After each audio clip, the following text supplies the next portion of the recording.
Factoring level 10. Can you factor these four terms? Normally when we factor four terms, we try to factor by grouping. We try to group and common factor the first two terms and the next two terms.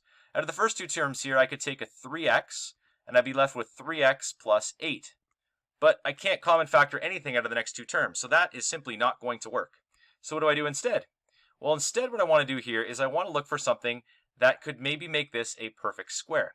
And so if that's a perfect square, and remember a perfect square is something in the form of a squared plus 2ab plus b squared is equal to a plus b all squared. If it's in that form, then I can get something squared minus something else squared here, and I can go ahead and factor that as a difference of squares. So let's go. I'm going to write this out as the first term squared, so 3x squared, plus 2 times the first term of 3x. The square of that last term is going to be 4. So 3x times 4 times 2 gives me 24, which is correct. And then 4 squared minus 25y all squared.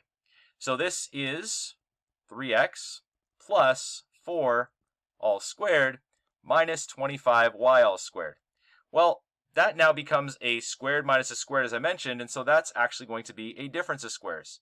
If we have two terms that are both perfect squares that are one subtracted from the other, we get that, which gives me a plus b times a minus b.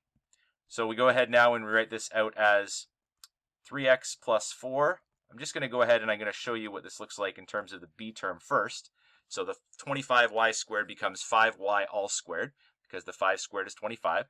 And so this can be written out as 3x plus 4 plus 5y times 3x plus 4 minus 5y.